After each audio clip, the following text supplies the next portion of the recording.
How does that sound? Sounds good. I just hit the button. Now we're live. We'll give people a few minutes to join us. I'm going to light my little Siddhartha candle here. Let me slide that up a little bit. Let me move this. Oh. See, I've been up for hours and yet I am still not ready and my hair is still wet. So there we go. We're batting 1,000 this morning. I'm back on a very early schedule with my little guy back in school now. Oh man. What time do you have to get up? 6:30. It's not too bad. No, that's still cat time though. That's about the time It Leo is. has his That's about the time Leo has his third breakfast. So, if you ever want to come down and feed him at 6:30, you're welcome to do that. I'm sure he would applaud you.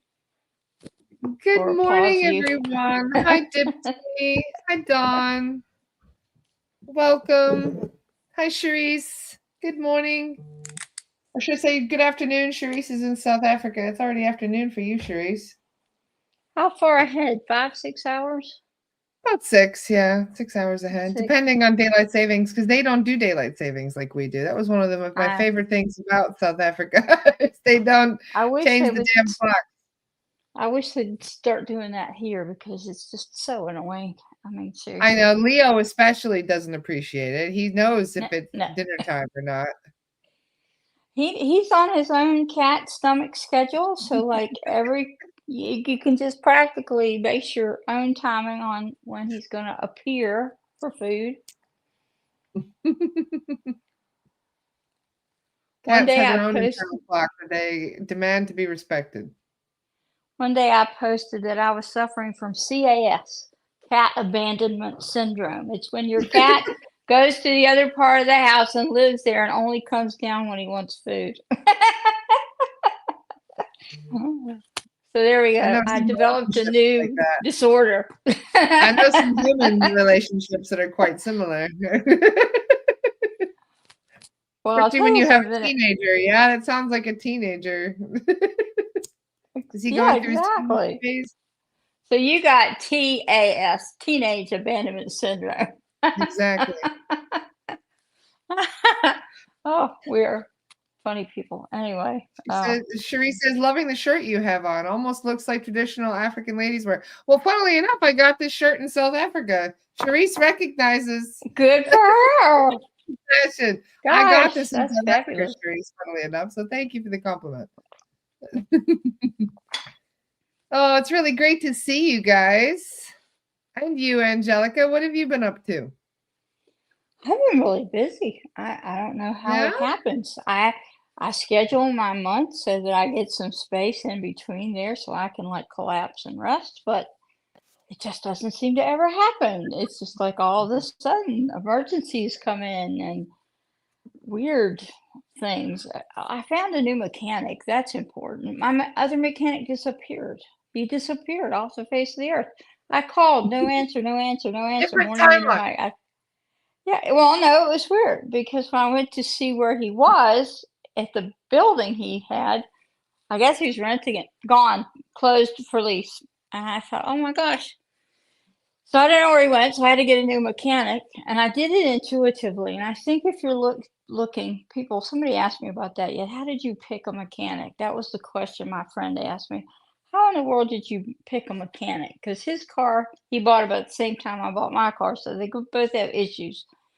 And I said, you're going to laugh at me. And he said, why? What'd you do? I said, I Googled mechanics near me, and then I eliminated all the hundreds of people I've already tried. And the next one, okay, there were 3 or 4 people I tried. It's a little bit of storytelling there. And then I get down to the next one, and it's one I've never seen before ever. And I went, must be them. Took it, expected $1,000 bill. $164. It just needed a cap for the radiator because the other one had lost its seal. And if isn't it wonderful to have those surprises from the universe? Yes. And I said to this man, I said, my car is 23 years old, so if so you is find, mine. Our cars are the same age. yeah, there you go. So I said, my car's 23 years old. If you think this is the death knell, like it needs a $1 million thermostat or a water pump or something that you're going to have to take the engine out, would you please tell me first so we can decide if we really want to spend that money? He said, I will give you my honest opinion. And not only did he give me his honest opinion, he fixed it. So I was like, okay. Yeah, it was a deal what he did, $164. That's way better than $1,200 or $1,000. So, because I had called other places. Well, I called up about a dozen other places. There are not that many places in this town because it's not that big, but they all said the same thing. Sounds like a thermostat. Might need about $1,000 work. It'll take us 9 hours to get the engine out. Blah blah blah. He said that's not true. It's sitting right here on the top of the engine. The thermostat is not something we would have to dig for. And then he said it's not the thermostat anyway. It's the little cap thing that goes on the place where you put the antifreeze. I don't know what that's called. Some of you probably know cars and will know what that it little sounds thingy expensive already. Yeah, but it wasn't. I mean, he had fixed it, and he said we've run it. It's not running hot. It's doing fine. The lights are off. I'm like, all right, I'll go with that one. This is why I like to stick with older cars, though. They don't beep at you a lot. I prefer knobs to having some kind of an iPad that I have to mess around with. I had to use a fancy. I got upgraded when I was in France. They gave me a BMW instead of our regular one. They gave it away. And I was like, ooh, look at me driving a fancy brand new car. I couldn't stand it, Angelica. It drove me nuts. The whole time it was beeping at me about everything, and all the controls were excessive, and it was just annoying. I thought I'll never buy a brand new vehicle. This is ridiculous. I'll stick with classic cars from now on. Well, if I had the money, I'd renovate. I don't give 200,000 miles on as long as it runs. I would renovate this car top to bottom if I could keep it. There's some weird thing about this car that I have grown an emotional attachment to. Not a material attachment, but it's like a heart car. You ever get a heart car where you don't want to give them up because they're like a member of the family? He has a name. His name is Phil. His name is Phil. His name is Phil. Yeah. I met a lady at a nursery who had the same car, and she said, "What's your car's name?" I said, "It doesn't have one." She said, "You have to be Phil. He has to be Phil because my car's name is Phyllis." Yes. So she had the girl who was Phyllis, and I got Phil. Okay. There you go. Well, the life we've had cannot be explained to regular people, can it? No. Because sometimes it's just so far out there on the cusp, you kind of, I don't know about that. That's not okay. You do develop an attachment to things you've had for a long time, and especially if you've been taking good care of something, that really, But what's funny is I actually had a conversation once. I said something about my house. I was like, oh, it's good to be home. And I was working with one of the soul guides, one of my Arcturian friends, and he goes, yeah, it's your home. Your house missed you while you were gone. They do have personalities. They do. I was like, my house missed me? And they were like, yeah, because the more you kind of give your love and intention to something, he even explained like your house even has like chakra points. And I was like, you're joking. Cool. Like, if you think about it, the earth has chakra points. Why wouldn't the house? And you have like the heart of the home they talk about, which is usually like the kitchen, where everybody kind of like comes together. You also have like the plumbing, which is like kind of like the digestive arteries. Tract of the house. Yeah, they're the arteries. That's what they are. In Sweden, they think every house has a house gnome in Sweden. Yes, that is a thing. That's what they think. So you might want to hunt. Yes. You might want to search and see if you've got a house gnome hiding somewhere that you don't know about. That's always entertaining too. Well, it was funny. A couple days later, I said something. We were chatting with the same guide, and he goes, "Yes, Lara's house missed her. It's a pity she didn't notice." Oh, and I was like, wow. So now I talk to my house. I'm like a crazy person, Angelica. I come into my house. I'm like, "Hi, house. I'm back." Like talking to it now. Funny.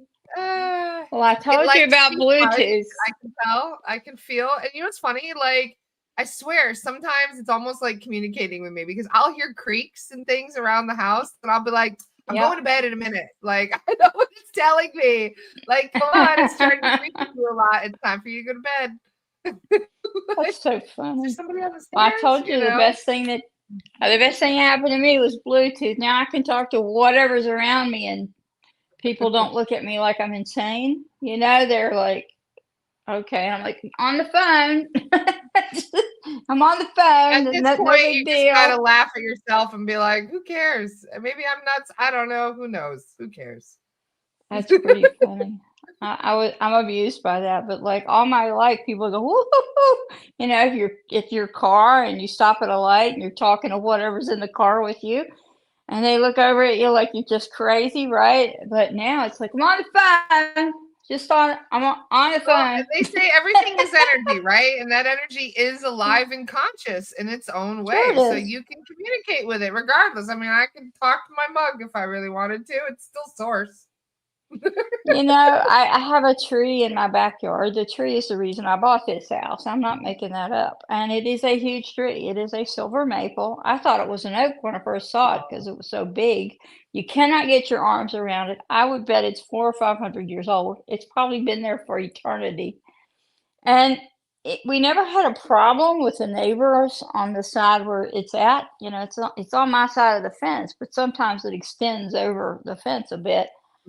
And they decided to sue me because I had this tree and it didn't like that the branches were on their side. And he didn't like them. So it kept throwing branches at them. It never did that. It never did that to anybody else who's lived in that house. But for some reason, he didn't like them. I think he knew they didn't like him either. I honestly think they were just trying to get money. But anyway, I finally had to go out and say, look, you have to stop throwing branches at them because you're getting me in trouble. It stopped. I said, really, please. I know they annoy you. They annoy me too, but we need to be pleasant, even if that is not the case with them. And he stopped. He stopped throwing branches at them. And I just thought that was so funny. Yeah. And he'd never done that. We've had 3 or 4 different people that lived in that house. Never a problem. So it was amusing to me that he don't want to did go that. picking off the shrubberies. Then I have a lawn guy, and I said to the lawn guy, look, you got to tell this tree before you do anything to it that you're going to trim it so it doesn't get upset with you. And this is just a good old country boy, and I thought he's going to think I'm crazy. And he comes back about a day later. He said, I put my hand on the tree, and it gave me energy. And I went, oh, good. You don't think I'm crazy. Thank you for that. He said, no. He said, I could feel it. He said, and he spends a lot of time out in the woods and stuff. So he really has a connection with trees. But the tree liked him a lot. And he got up on a ladder that wasn't very stable because of all the roots in the yard because this tree is so big. And I thought, that ladder is going down. And it went down, but he looked like he floated to the ground. I'm not making that up. I thought, did he just float to the ground, this guy? But he just stepped off and floated to the ground. I thought, well, you just don't see that every day. I had no explanation for that. He just laughed at me when I told him I thought he floated to the ground. It was really strange. Don't know. I mean, there are things that happen. Welcome what are you to the going to do? Matrix. You never know what kind of odd things might happen. A friend of mine, we were standing together in a garden in France, and there was this beautiful tree with a stone circle around it. And my friend was talking to the tree, and like her face was here, and like the tree was here, and she's like, "I love you, like talking to the tree." And the tree kept doing this. And it kept getting closer to her face, and then it touched her face, and I was like, "Do you two need a moment?" Like, oh dear! I was like, "Matt is talking to the tree, and the tree is responding." Like, how interesting! Yeah, there is some scientific evidence to the fact that they do respond to you by how you speak to them. You know, I try not to have too many plants. Like, I kill them all the time. And people give me plants occasionally. I killed every single plant in this house. Every time. So I feel bad. You and not Leo? He doesn't care about plants. He just kind of goes, okay. Whatever. He's so funny. He's the funniest little thing. He is. Love it. And he got a haircut probably a month or so ago, and he really likes the haircut. And I didn't realize so much time had gone by, but he's getting to be older. I would call him an elderly cat, but he didn't act like an elderly cat. He acts like a baby. He jumps off the top of his tree. That's what keeps you young, your youthfulness and your ability to stay young and in the mind keeps you young in the vessel as well. Well, he jumps straight off of his tree. That almost gives me a heart attack every single time. He ends up on the platform below the steps. He runs up the stairs, up and back and forth across there, then back down the steps and back up on the tree. And usually he does this at 2 or something in the morning. I'm like, really? Zoomies, yes. You can't do that in the daytime when I'm awake, and he's not awake in the daytime. He's sleeping all the time upstairs. It's pretty funny though. All the positive comments about trees, you guys. What's your favorite tree, Angelica? I used to, where I was raised, we had big oak trees. They were really big, beautiful trees. And I like oak trees, and it takes them a long time to grow. But this silver maple out here is ridiculous. I mean, it's as big as any oak tree or bigger than any I've ever seen. So it's got to be trees, pretty willow old. trees, and jacaranda trees are my favorite. You ever seen a jacaranda tree? I think I have in further south. They're purple. They're like a bluish purple. They're beautiful trees. Yeah, I just don't know my tree. What do they call it? The tree nation very well. That's what my Native Americans friend, there's a cloud nation, there's a tree nation, there's a grass nation, so I don't know. They're even tree soul guides. One of my friends got to communicate with a tree soul guide. She goes, it was one of the most powerful spirits she's ever connected to.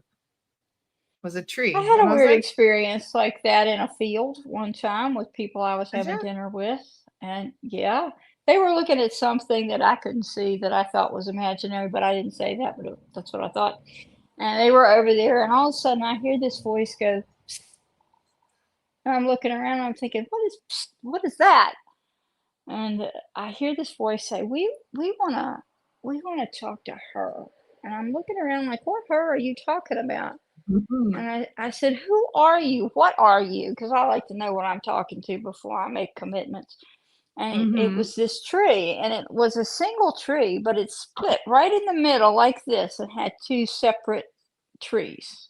But there was kind of this heart right in the middle where the 2 of them joined like twins, right? It was very weird.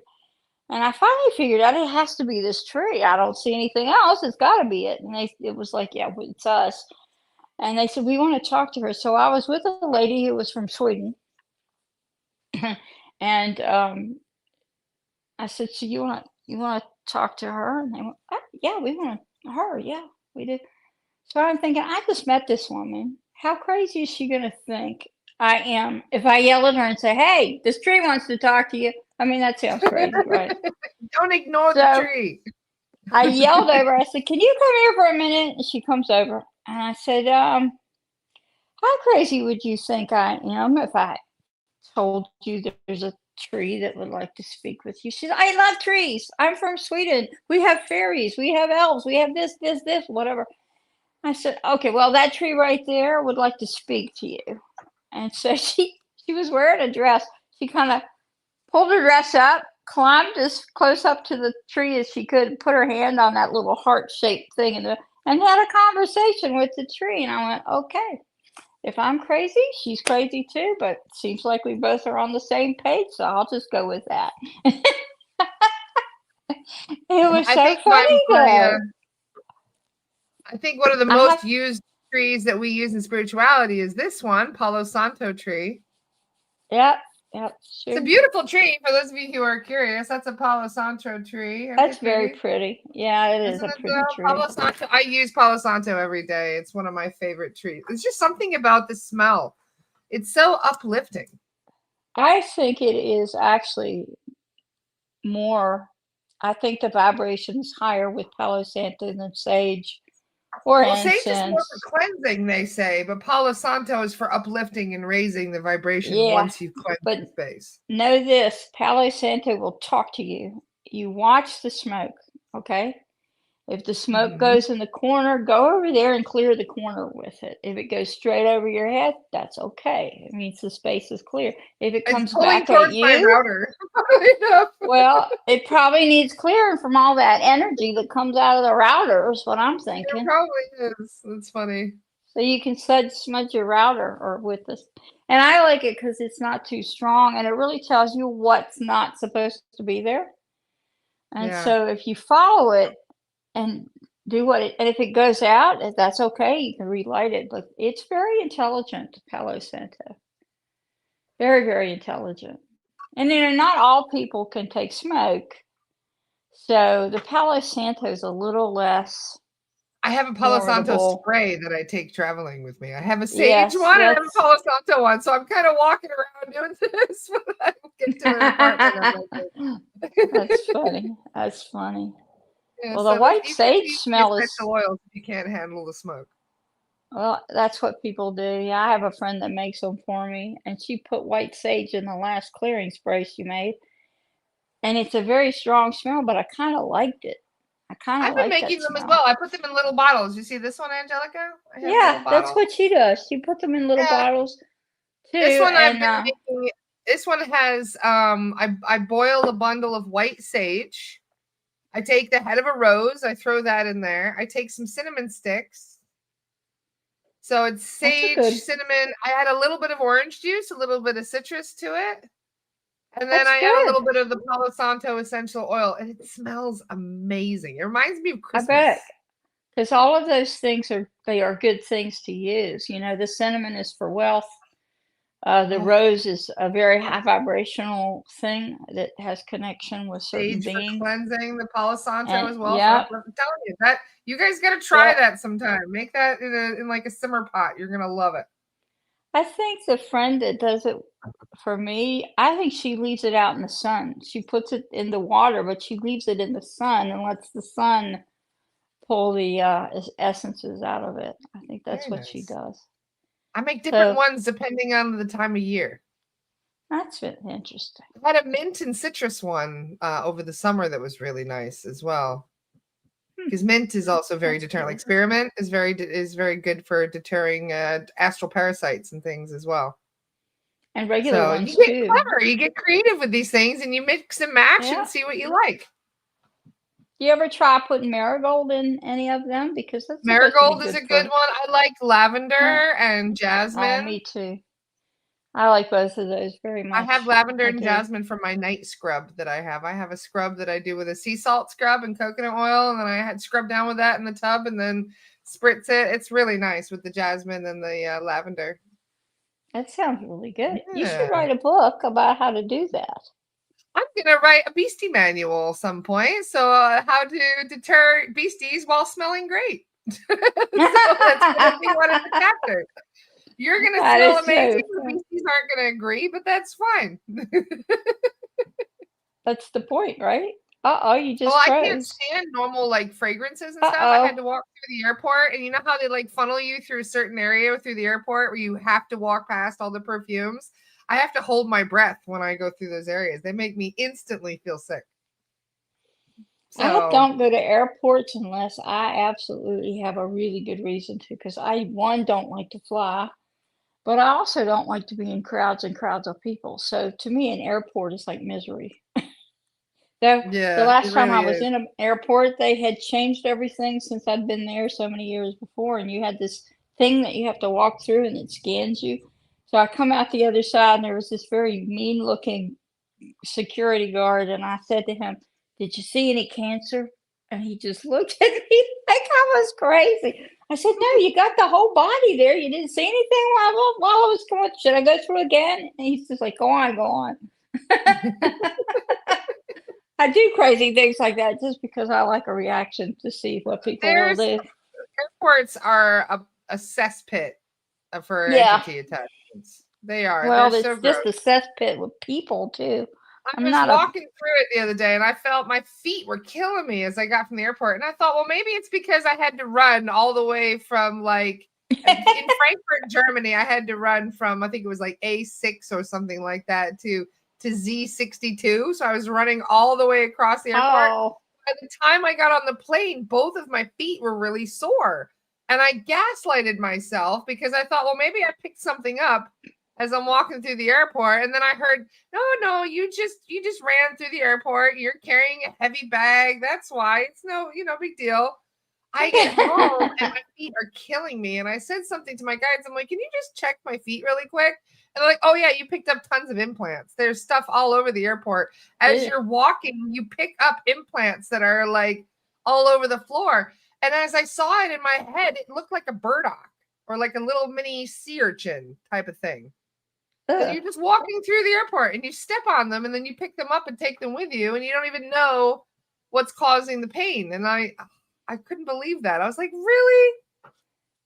There are a lot of places, like you never know what you're gonna pick up. That I don't like to go to airports. I don't like to go to stadiums. I don't go to concerts. I don't not like a rock and roll concert. I might go see a pianist or something. But I haven't even done that in years and years. I just don't like to be around people. Do it. My parents went to a Penn State football game the other day. There were 120,000 fans, 120,000 people, all in this one area. I was like, my mom's like, can you check me? I'm like, when you come home, there's no point in clearing you while you're there because you're just gonna pick up more stuff. I'll clear you when you're leaving. How funny is that? Well, I sent you some links. Be there. I sent you some nice links. Well, one is a link and one is a picture, so you can do whatever you want to with the picture, but the link is probably useful because the last time we had an event and then we had you first on a Wednesday, then we had the event on the following Wednesday, and it really worked out beautifully, wonderfully well. So this time we're doing one event coming up. Yeah, it's about the equinox, and so we're having you today, and the equinox is on Monday. It doesn't give you much time to sign up, people. Just saying. Well, let me grab the link for them. Yeah, and we'll do. And I'm not exactly sure what's coming down with this. He does. I don't. He probably can tell you better, but at the exact moment of the equinox, which I believe is 2:19 p.m., there will be something he'll know he's going to do something at that exact moment when the true equinox is in full balance. Right. Here we go. Okay. There's the link. Yeah, he can. Equinox he likes seeing you there, by the way. I love your ceremonies. I had a massage plan for the last one, so I was listening to Siddhartha on my earbud while I was getting a massage. That's why I disappeared off of the camera, but I was there. That was so funny because we noticed when I came back, I noticed you weren't there. I thought, I wonder where she went. No, I was there, but I was listening. I had to listen. I was getting this at that time. Oh, that's important. Yeah, that's always good. Is very important, right? Yes, it is. I won't disagree with that. I will not disagree with that at all. It's very important. Well, we've been chit-chatting about 30 minutes. Shall we bring in the man of the hour? Yep, we should. He says, we are not people. We are being.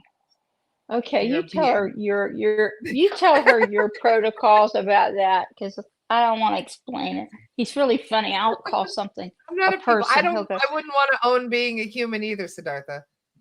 Well, he always says they are not persons. They are not people. They are beings, or they are this kind of being or that kind of being. So he has this kind of yeah, it's pretty funny though. You'll have to ask him about you can tell her all about that because he's always fussing at me. That is not a person. Please don't refer to me as human. Well, the way he looks at it is whatever he is, which is a being, is up here, and human beings are here, and things that aren't very pleasant are down here, and that's the way he looks at things. Well, he did give us So, a hint last time because I said something about how there's a difference between my favorite deity and my favorite ascended master. And he goes, well, how do you know I'm not a deity? Like, how do you know I'm an ascended master? I could be more than you think. And I'm like, he likes to throw, he likes to throw those little tidbits out, and then you're left going, what? And you have to think about it. I can guarantee you, whatever you're thinking, he's got something else in mind. Exactly. Yes, we you humans love our labels. We try and put things in a box so we can understand it better. Yeah, that's what we do. All right. He says, come on. Okay. Hopefully, if you have problems, you can use this one. It's going to lay right there, but you have to push that middle button, not the one at the top. Okay. When we switch over technology, it disturbs him greatly because he doesn't quite understand, but that's okay. He'll get it. He's pretty smart. There you are. Bradley's already prepping questions for him. Love it. We'll grill him today. We saw a picture of him one day, Bradley, and I was surprised. Yeah? Somehow. Yeah. I had a different image in my head. I don't know what that means, but sometimes I see people exactly as they look. I see it in my head before I see them. He sounds exactly as he looks to me. Oh, interesting. Okay.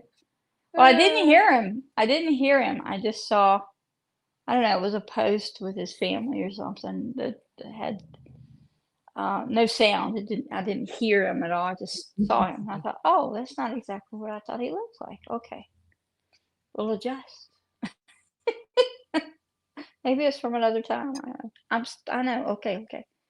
All right, let's go. Let's take a breath in if we could, so we can get on the same page. That's a good thing. I hope this doesn't fall out. That's new. Okay. So we are like beings. We release all of our past negatives. We seek the light. We're protected by the light, surrounded by the light, aspire toward the light, accompanied by the light. We are light beings, and we thank the universe for all it has given to us today and in the future.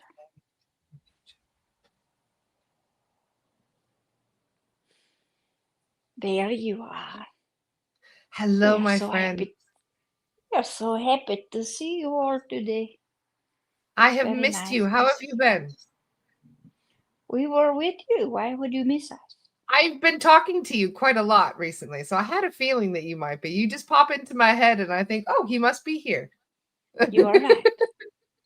Yes. Good. What did you think of France? We like the food. We like the food. Yes. We can't really eat food, but they smell good, right? Yes. The smell very was much good. So. Yeah.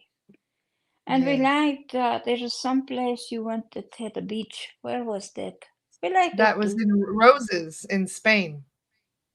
It was very pretty there, right? Don't you think? Yes, and it absolutely. felt better to us than France felt too populated with not human beings but other. You know what we're talking. We did notice a lot of that. Yes, we thought so too, and you're not wrong about it. But well, that's why we went. We went to clear some of that out.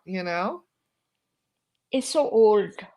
There are layers of history there, right? Yeah. You know what we mean? Do you see it? Sometimes you can see it in layers. I did. Like for the starport we went to in Spain. Yes, we could feel the energy there. That there was a lot of not just human history but galactic history in that space. There was many layers. That's very hard to clear when they're all stacked up like that. And they don't know. One does not know from that one layer to next layer. They do not know the difference. In other words, if they are here, they don't see somebody else who might be a little bit further up. They don't see it because they're in a different sort of a. I don't know what that's called when you have layers of things like that. If you have a cake, We that's just like call them layers, layers. right? Yeah, we just call them layers because that's really we noticed this when we were doing clearings now when we are helping earthbounds that many of them will walk into a building, for example, and you may only notice 3 or 4 earthbounds, but then you go through the layers and then you notice there's way more. There could be hundreds of earthbounds in a space through the layers that are hidden there over the time that has Yes, passed. yes, and they are not aware of each other. They're No, they're not not. aware of it. They're not They even live in aware their of how own things little have passed, and as time has passed, they're not even aware that right. things have They are changed. yes, that's right. You're right. It's Mm. like, what do they call? There's a word for it. Striation. They tell me striation, Striation. like Interesting. layers or Yeah. striation, like you have 4 or 5 like that. Does that make sense to you? How does that happen? Is that a 3D matrix thing, or is that a normal function of a holographic reality? It is. That's very good question and complicated too. You don't like the easy questions, do you? Yeah, no. I'm- Always the tough ones from you. Well, what we'll tell you is it is natural. It is a natural thing because the energetic of that time period stays there. And then another one comes on top of it, and another one comes on top. Do you see what I mean? yes, And when yes, I you do. have a place, at a country, for example, that has a lot of people and that has been there a long time, then you get more of that. But if you were in Africa, you would not have that. You know why? Not as many people, not as much actual history being made. Do you understand what we mean? Yes, And so that makes it's sense. less there. So it depends on where you're at. But Europe is old.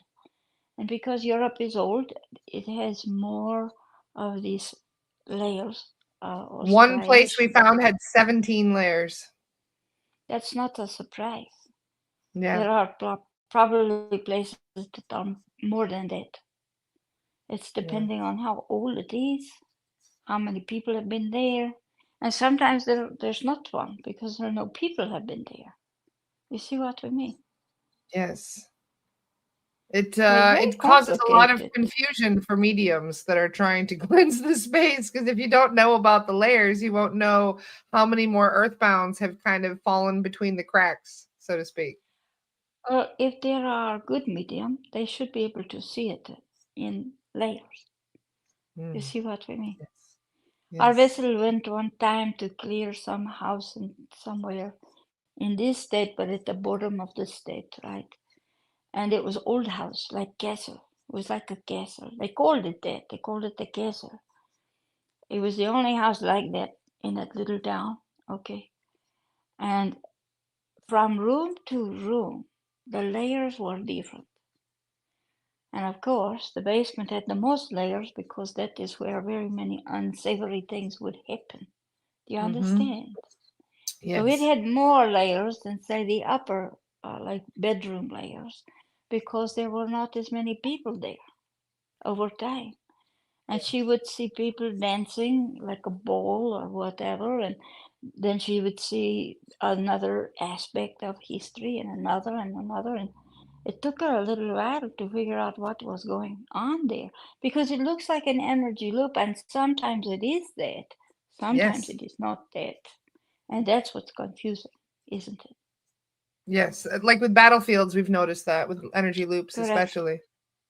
correct. Because with them, they don't, the mm, at death, especially at transition, we're going to talk about transition in the next event. Okay.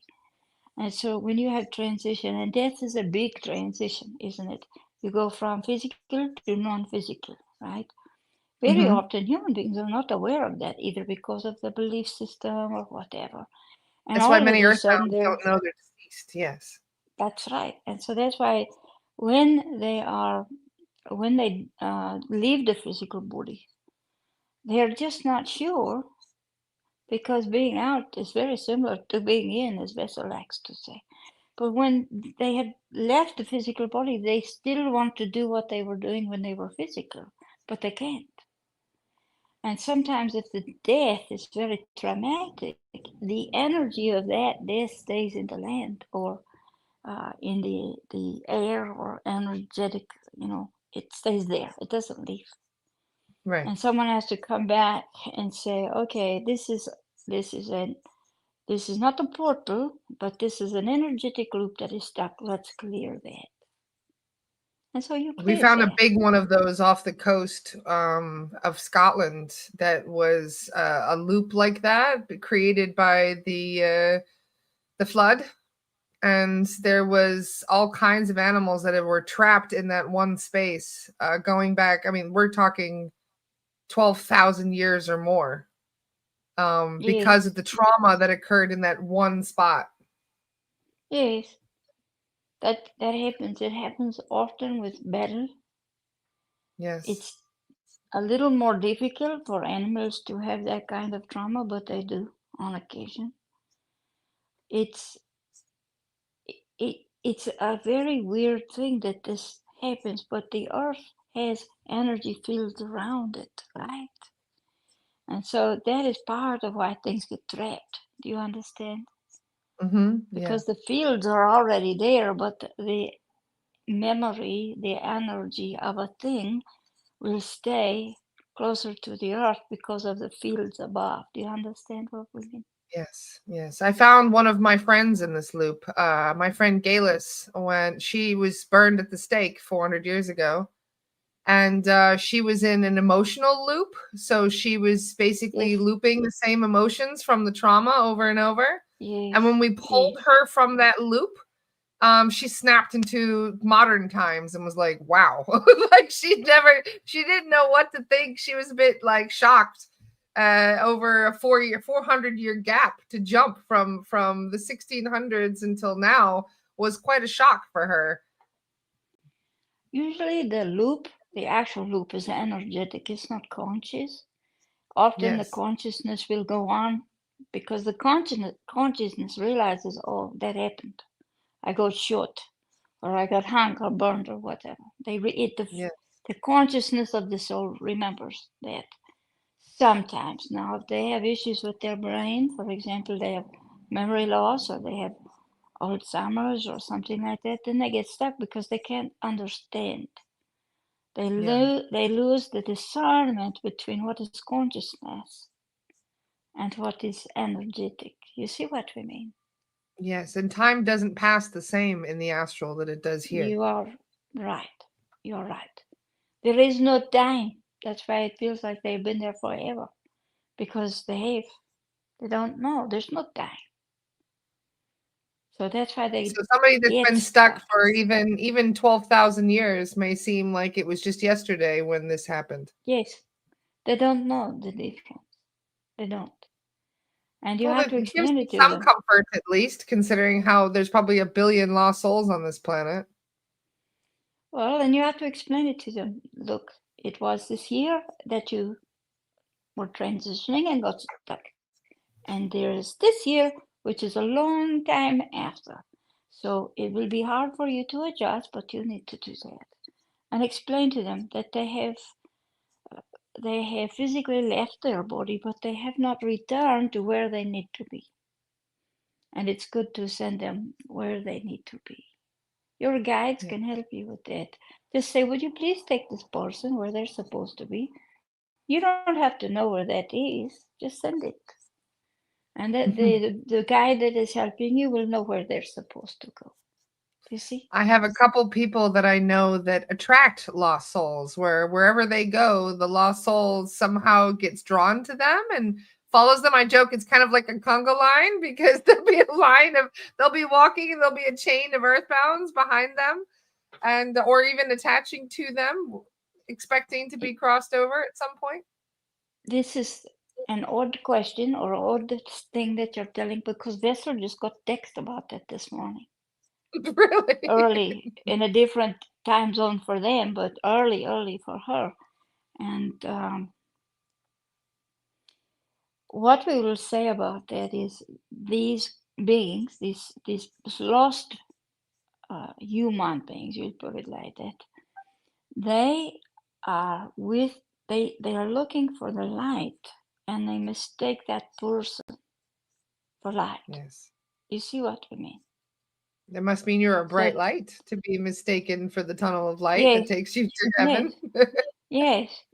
So what that person has to do is say, I'm not the light you're looking for. You need to look for the light, and you should go to that light and then call in the light for them, or call in a being who can help them get where. And it has to be a being they're not afraid of. If it's Jesus or us or Michael, whatever, you call in someone that they know so they will not be frightened. You see what I mean? Yes, I It usually doesn't call in matter. Mary Magdalene recently. She It's a offered to help very me with it. That's a very Yes. good person to call. She's not threatening to anyone, and most Yep. people will see her as this beautiful person. And so it's good to call someone like that because they can talk to the person and walk them to where they need to be. And that's all you have to do, because they don't understand sometimes that they are not where they're supposed to be. And that is why people who have a lot of light attract them, because they can see it. We may not be able to, or we should say they may not be able to. Siddhartha can see it, but not everyone can see it. Do you see what we mean? Oh, yes. But they can see it because of where they're stuck, if that makes sense. It does. It does And make sense. it could be the day I walked by 100 people and they didn't look like that. You see? But here's this one person, Yeah, it's like this little flame, right? And they're like, oh, that must be it. But they're not right.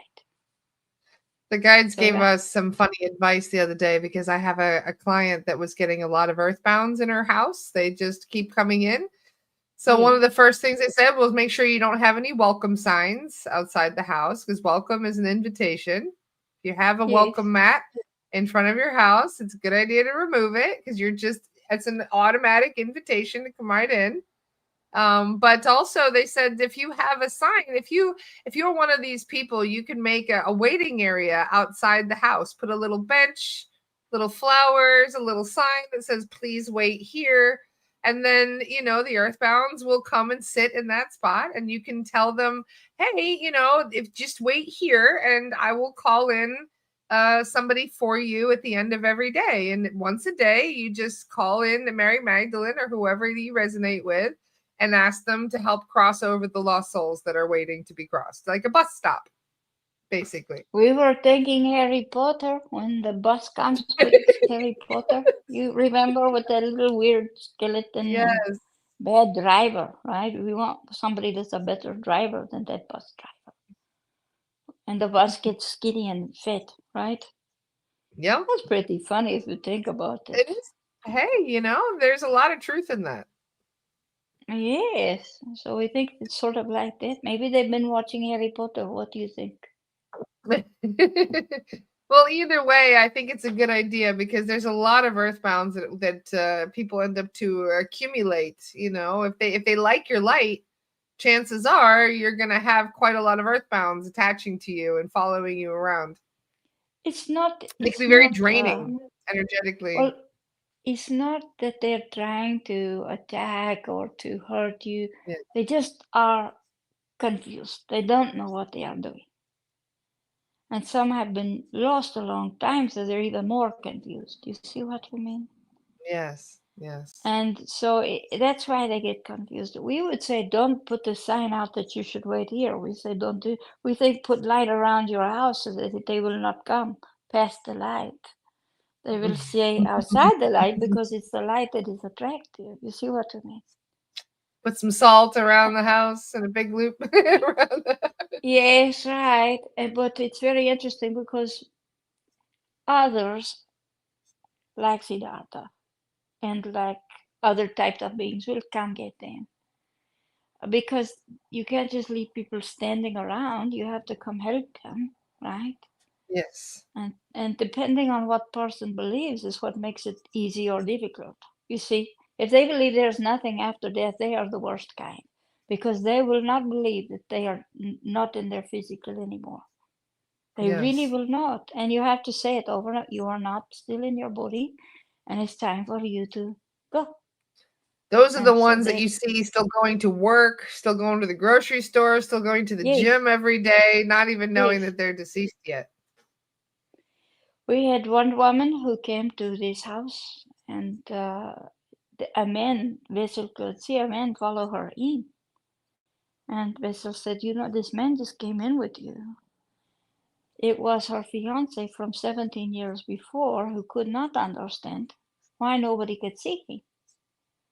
And Oh his no. biggest problem was he was a heart surgeon that had a heart attack.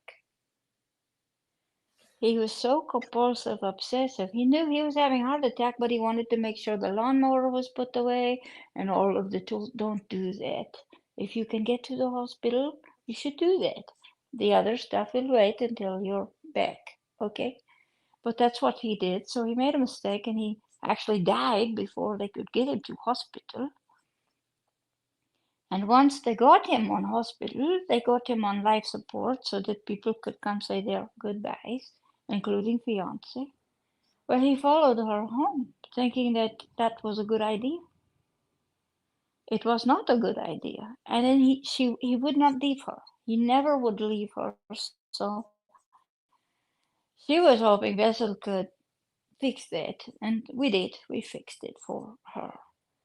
And we crossed him in a way with his cats. His cats, he loved cats. He had 5 cats. And he liked the boy cat the best, but the girl cat liked him. You understand? So the girl cat was in charge. And the girl cat came with the other 4 to come get him because they had already transitioned because he was lost so long. He'd been gone for 17, 18 years.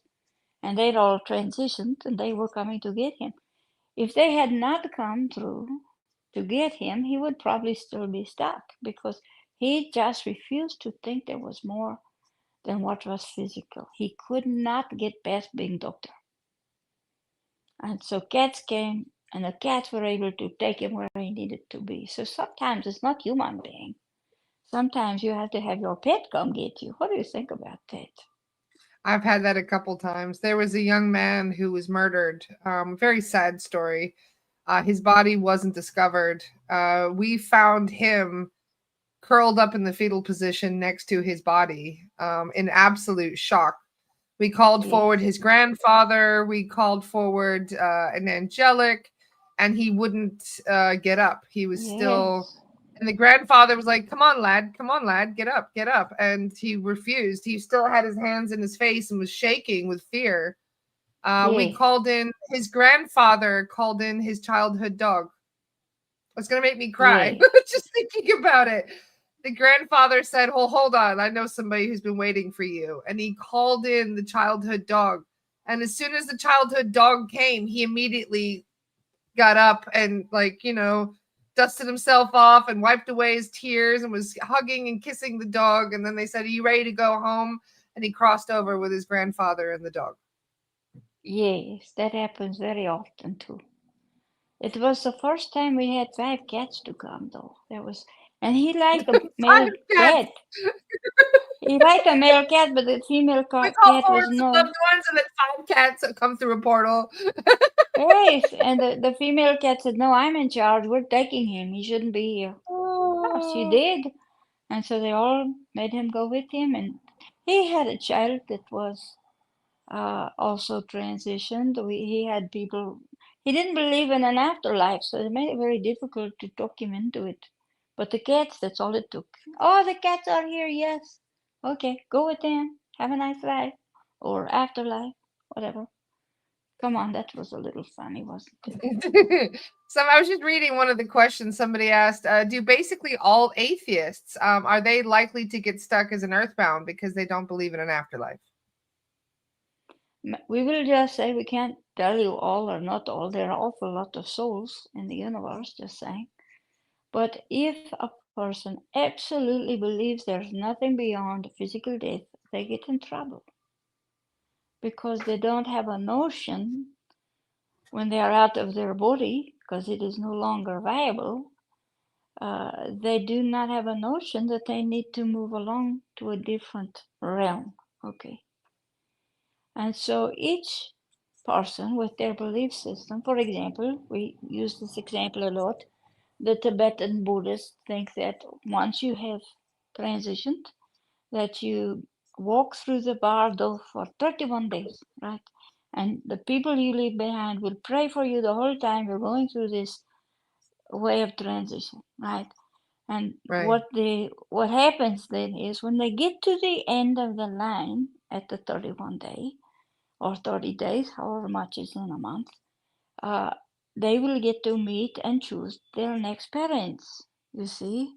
And Yes. that's what they believe, so that's what happens to them. Now, if you're some other religious person, you think you're going to be sitting on a cloud playing a harp for 10 million years? You probably get bored after about the first 10,000 and then you go, what is more than this, right? How dull is that? What do you think? Oh, it'd be so, yeah, there's other places I'd much rather be. Correct. And then it's But very amusing that to does us. explain things though, because different people will say things about having a different experience, Yes, especially with the near-death experience.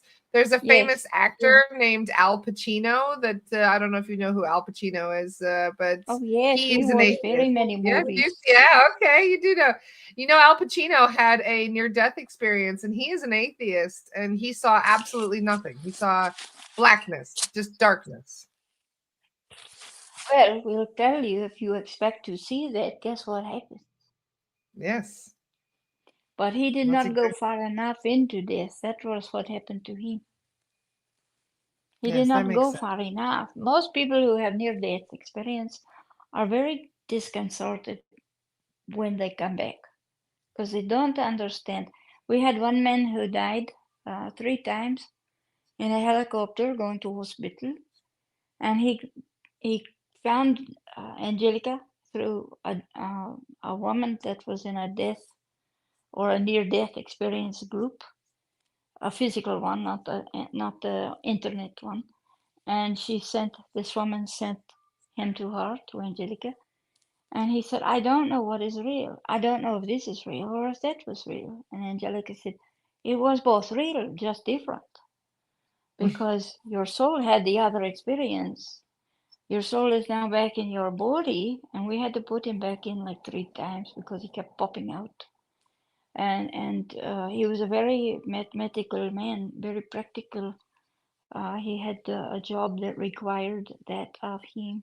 So this was all new to him. He did not understand what happened.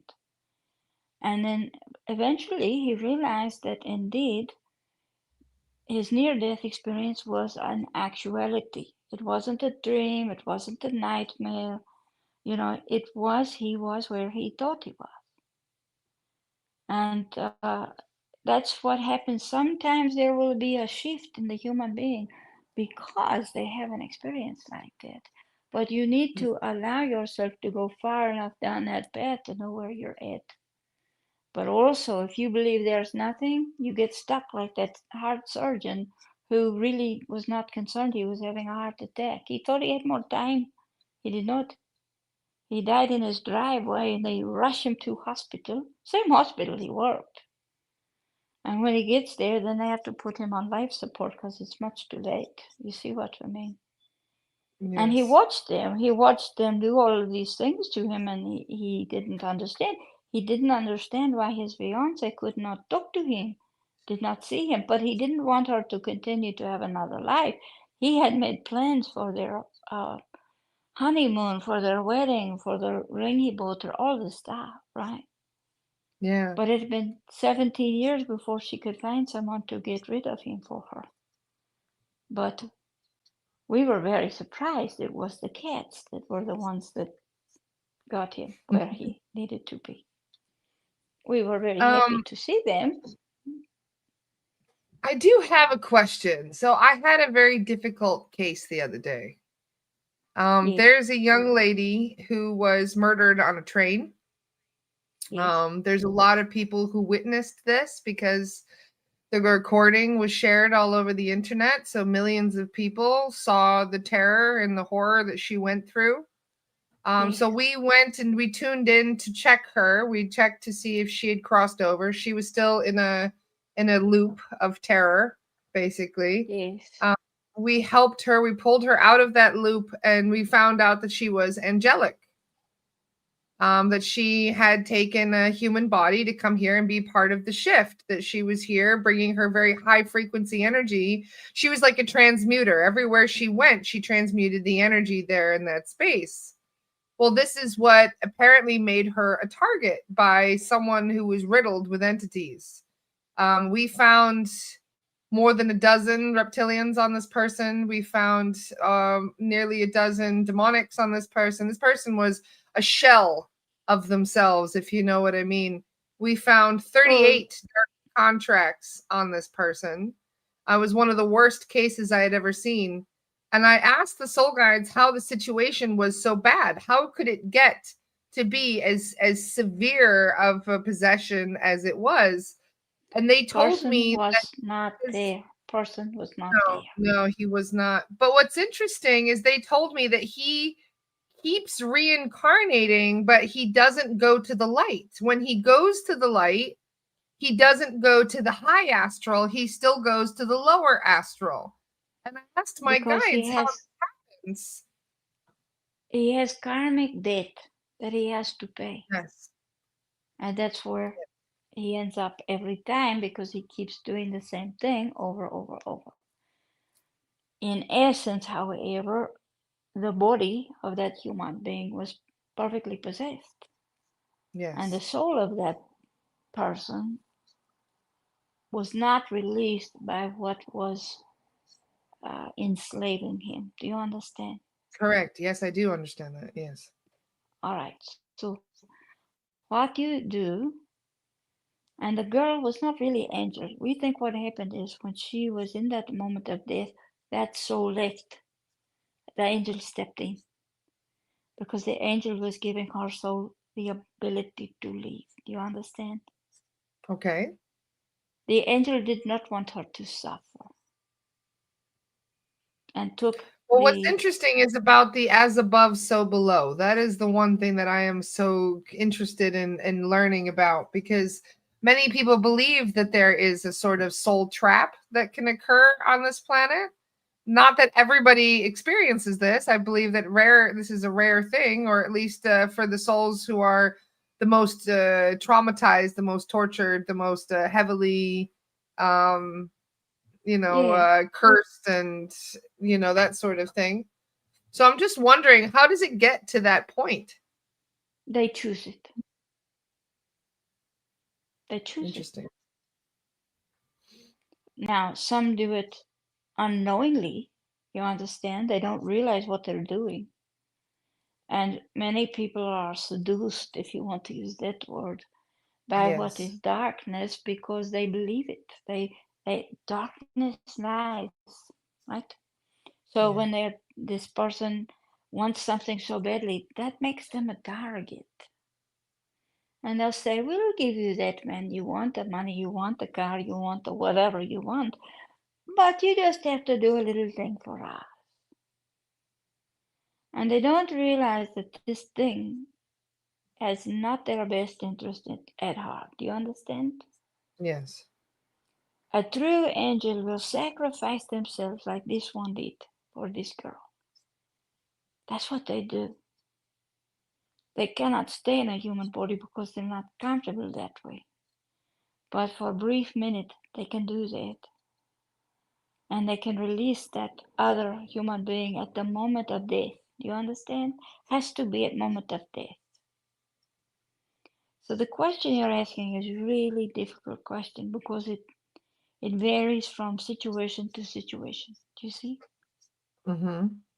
But we will say hope is almost never lost, even with entities that are not pleasant. Okay? Because if you can speak to them in a way that makes them realize you can do better than this, and you give them words that can help them grow even the slightest little bit, you will have in fact helped them move up a level. You see, it's sort of like levels, like this levels or layers of time. Yeah. It's also the way the soul evolves in levels. And so if you can talk to something that's really horrible, a really terrible soul, and you can convince them, we hear Kate, if you can convince them that there is a better place, even if they only go up one level, do you know what difference that can make to them?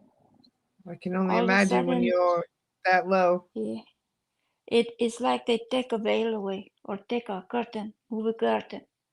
Oh, this is better than where I was. You see? And Yes. maybe in that level, it happens someone else tells them, oh, you know, this can be better. And it raises another veil. And little by little, they start to do good deeds, not bad. And that takes, shall we say, eons. Okay? I can But imagine. it's not impossible. And most people, as human beings, don't have the patience or time to do it because it does take, in your time, a long, long time. In energetic time, not such a big deal. Did that help you? It did. And I am very interested, though, in understanding the different layers that exist of consciousness, especially in regards to how easy it can be to get stuck in those layers. It's it's it's a very complicated thing, and no two cases are the same. They're always different because it depends on what that individual has chosen. You see, Yes. if they choose to do wrong things, guess what happens to them? Not good things. Not good things, anyway. As they say, what goes around comes around. You know this word, bodhisattva. Do you know this word? Yeah.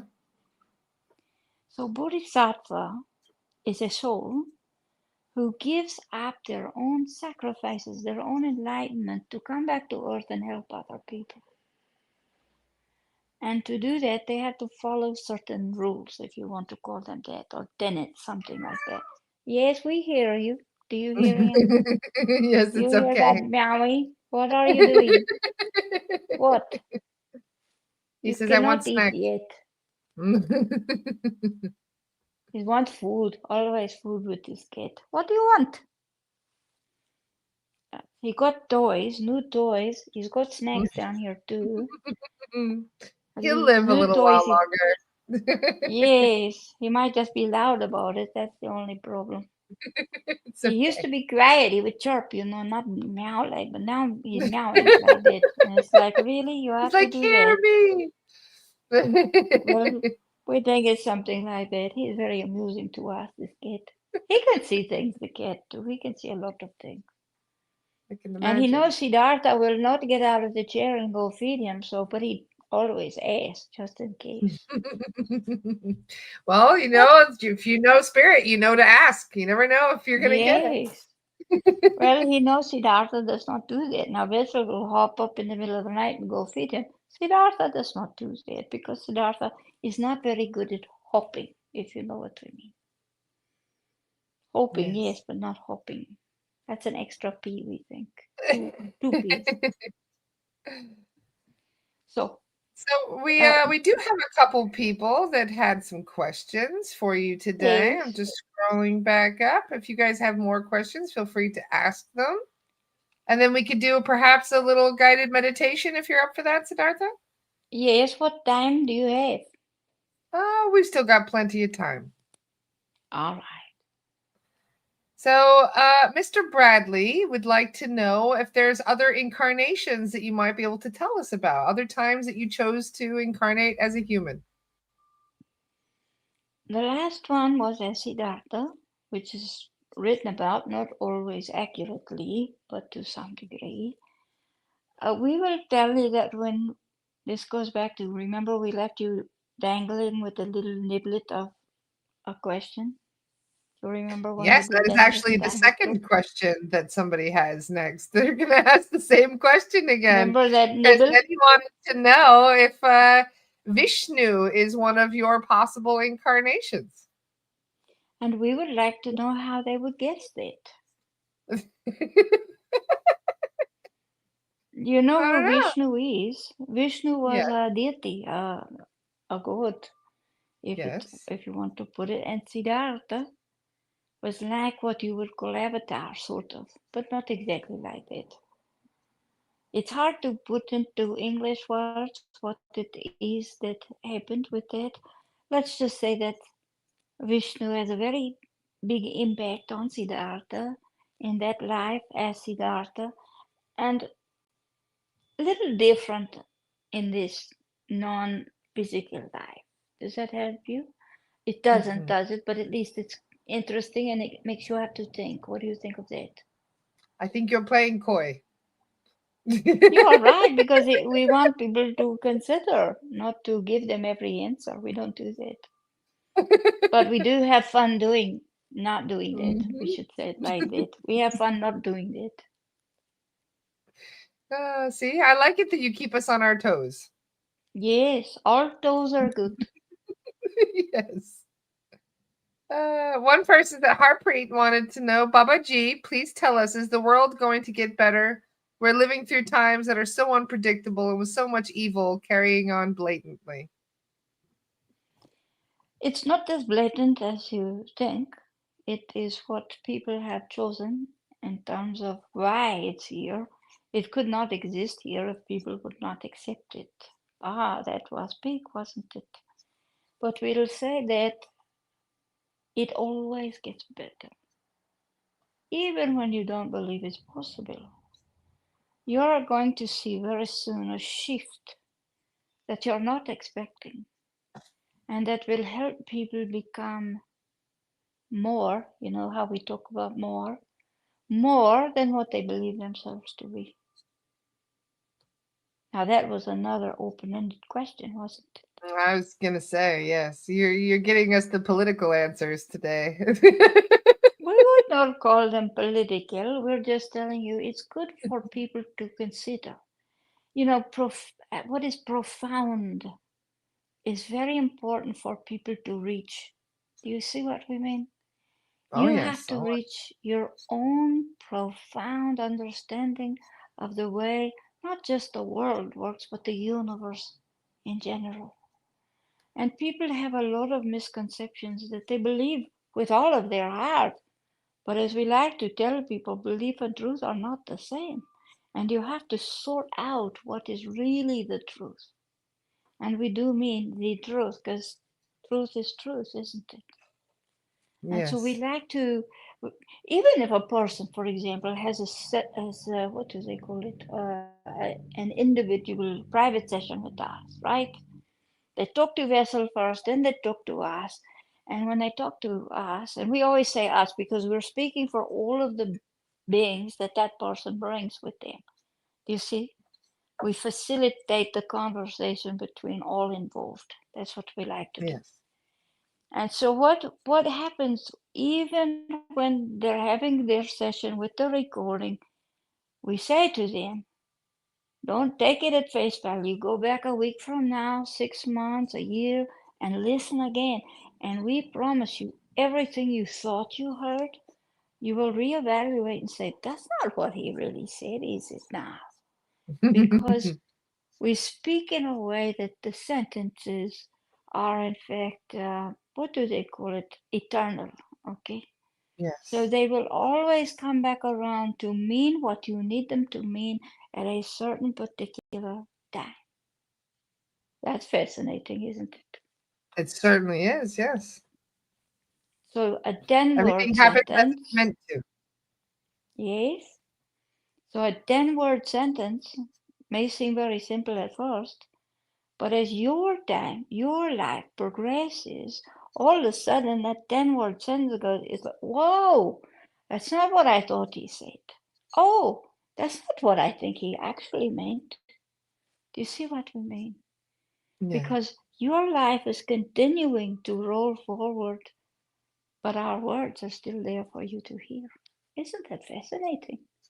So does that mean at some point in some reality, you and I will always be having this conversation? No, what it means is that we are giving you messages that will last forever. because the message that we give you is not just for today. Let's call it timed released. What do we do that? Okay. So it will be different every time you hear it. It will mean something different to you. Because you, in the end, the real you, the essence of you, must make the determination of what those words mean in terms of truth and importance. And it's not that truth changes, but words do. You see what I mean? Oh, yes. So there are Always many go of back you. and listen. You get more answers later on. I like that. Correct. And to remember, we did a session with you one time. Go back and listen to it. I honestly feel I'm a completely different person, even just from 2 weeks ago. We knew you would be. We knew that. We knew that Yeah, from the time we France met. changed me to a very large degree. I could feel it. Yes, and you will continue to. We only suggest, not just for you, but for everyone, to be open-minded and to go back and test your belief system. Is that really true now? It might have been true when you learned it the first time, but it may not be true today. Do you understand what we mean? Oh, Because yes. it's, we like to say all life is not permanent, it is impermanent, and that is true. That is the only thing you can count on, is that you will continue to change. And change is neither good nor bad. It is what you make it. You see what we mean? Yes. We are And so constantly every day choosing which person we want to be. you are right. You are right. And sometimes people who have not evolved to a certain point do not realize that it has been their choice all along to decide that if they want to be a good person or a bad one, or a nice person or a difficult person, or you can choose any couple of words you want to that are opposites. And we are not judging that. We're not judging that because you can learn from any experience that you happen to have, right? Yes. But factually, you are responsible for your feelings, your outcome, your choices, the way you are, the way you behave, the way you treat people. You know, if you have someone who goes murder someone else, what are the chances that they're going to have a good outcome to that? Even if nobody catches them. Can they live with that? Probably not. If they can, then what path have they chosen? Not the It's one that always you're seen on. by someone. It's always stored in the Akashic records. Well, Yes. just in the energetic. And the energetic, yeah. It's always there. How many times have you walked in Edinburgh? Have you walked Edinburgh, Yeah. right, in Scotland? And they had these two men back a long time ago that would murder people for body parts. That's kind of gross, but true. How Yes, they many did. times have you walked on they have like stones there, don't they? How many Hmm. times have you walked on the stones and all of a sudden you pass through a spot that you go, ooh, that didn't feel good. Quite often. And very often they'll have a little plaque there somewhere that says, this is the location where so-and-so and so-and-so murdered people.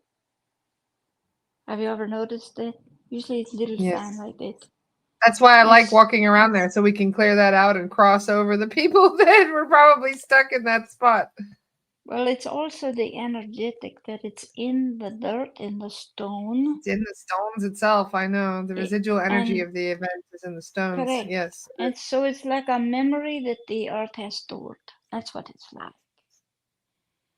Yeah. And it can't really hurt anyone. It's not like an energy that can take you over. It's not like that. It can't really hurt anyone. It just doesn't feel good. That's Yeah. all. Sometimes something as simple as laying a rose on top of that can fix it. Did you know that? That's a beautiful thing for people to do then, to leave flowers on a Yes, place where somebody had like an accident, for example. yes, correct. Because it is in, particularly roses, but other flowers too, or sage, or any of the things you talked to about basil. Those things will assume or what's a good word? Assemble? No, assimilate. Yes, that's a Star Trek word. We'll take it. We'll take the Yeah. energy from the earth there, and that's very good. And as long as the flower is alive, it continues to pull it out. But when the flower has died, then you need to nicely get rid of it. We like for rose, you can pull the petals off and throw it into water. So it's why it's good in a place where there's been tragedy to plant flowers and trees and things. Correct. Because you're not only honoring the person that died there or transitioned, we like that word better. You are also giving the earth a chance to heal. And she Beautiful. appreciates that, doesn't she, when you give it an Yes, she option. certainly does. Thank you, Your Siddhartha, for this son, explanation today. your son has been thinking about this very thing in a different way, with a different kind of mind. You ask him about it, see what he says. Because he's Okay, been I will do. thinking this, he's been thinking about it. And he saw something that he's not sure he saw it, but he did. He saw something that reminded him that perhaps, you know, flowers, trees, all of that is very good for Earth. You ask him about it. I will. We've been talking Yeah. quite a bit about trees recently, so I'll ask him about it today when he gets home from school. Yes. Can you text to Vessel and tell I her? will. Oh, yes. Yes. But she likes to keep us in the loop. So if you say, please tell Siddhartha this, we will get message in an Okay, interesting way. And she'll get to will know do. too. And she likes to know those things, you understand? I love that I can text you, Siddhartha. So you're And we still very text to other connected. we text to other people too. Sometimes we'll say, we want to send that person note. She says, what note? We want to send them note. Can you just take a little note? You mean a text? Yes. Can we please send them text? We have this conversation every time. She says, really? When do you want to do it? Right now? Are you sure? Can we do it in 5 or 10? No, we have to do it now. Oh, Okay. So she'll find the person. Okay. Siddhartha says, ta ta ta ta ta ta ta. And we send. And then it comes back. Oh my gosh, I was just thinking that. That was great. Of course you were just thinking that, we heard you. That's why we sent message. That's oh, pretty funny, is it not? We are very it amused is. by that all the time. People seem to think we don't hear them. We hear you, every single one, every person. We hear you all the time. Someone said, I wonder if that's loud. Yes, it's very loud, but it's all right. We can cope. We are energetic, we're not physical, so we can cope. I've noticed this that there's, the more you get involved in spirit, the more spirit gets involved in you, as they say. What people don't really get is that all of the different types of beings, there's no one kind of being, there are multiple kinds. One, you just need to make sure you're really talking to that person or being, as we like to call it. But say you talk to Mary Magdalene, she's real. She Oh yeah. often comes here with Blessed Mother. They were friends when they were both alive. Saint Anthony kept showing up with Saint Francis, and that's what this. That is weird. Why do they always show up? Because Anthony worked at Francis's monastery. Yes, they know each other too. So, we come to help people the way that we can do. Angels do one thing. Lord Shiva is quite different, if you can imagine such a thing. Oh yes. Ganesha I is can imagine. very sweet. He's very shy, but he loves people. He loves them. He always wants to help them. Okay. There are sometimes galactic masters, beings of light that want to help you. They don't interfere unless you ask. The truth is same with angels.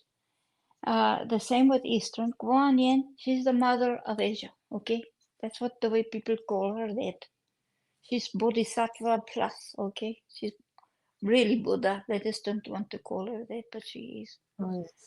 And there are so many other types of beings that are available to help you. Ask. but you have to put this little note. Please send someone to help me with this problem, and they have to be of the light. That's it. That's all you have to say. And you know, someone that is resonating with you on our side will hear you and help you, including Siddhartha, a Chinese doctor. He's amazing. We can't tell Yes, you you are enough. both amazing. He's a master healer. He really is a very good energy shifter. And when you have issues with portals or whatever, he can close them in a second. Does not take him long at all. And so there are Well, as they all say, of if you us. don't ask, you don't get, right, Siddhartha? So you always ask intelligently as well, not just asking, but asking in the smart way. We cannot help you because we don't want to interfere with your life. That's why you have to ask. We need permission to help you. So if you say, please come help us, we will. It's no problem. It's not like, now, are we always supposed to give you Ask what you want? specifically, though. The more specific you are, the better. Correct. And don't forget, after the specific request, say, or greater than, because you want to open the door to better than what your human mind can ask for. Do you see what we mean? Yes. The human mind can only frame it in a little box. We're talking bigger box, huge box, infinite box. How about it? Okay, no box at all. Let's go that way. Come on, that was a little funny, wasn't it? So generally, who is the best person for you to call in? Somebody that you trust, that you resonate with. It can be pretty much anybody, as long as you feel a connection to that being. Yes. Not necessarily. Now, there are some human beings who have transitioned to a very good place and can help to a degree. But to get results that are bigger, you need to talk to angels, saints, galactic beings, Eastern beings, whoever you talk to, you see. If you are suffering because you did not have good parents, Archangel Ariel and then Blessed Mother and even Mary Magdalene are very good options because they mother everyone. Kuan Yin also, mother to everyone, you see. If you need a parent, that's a good way to go. If your parents are not good, you need a parent that will stand by you. They will do that. Now, if it's a different problem, if you're being tormented by someone, you yell at Michael or Lord Shiva or someone like that and say, hey, I need protection from this guy over here. You'd be surprised what will happen. Yes.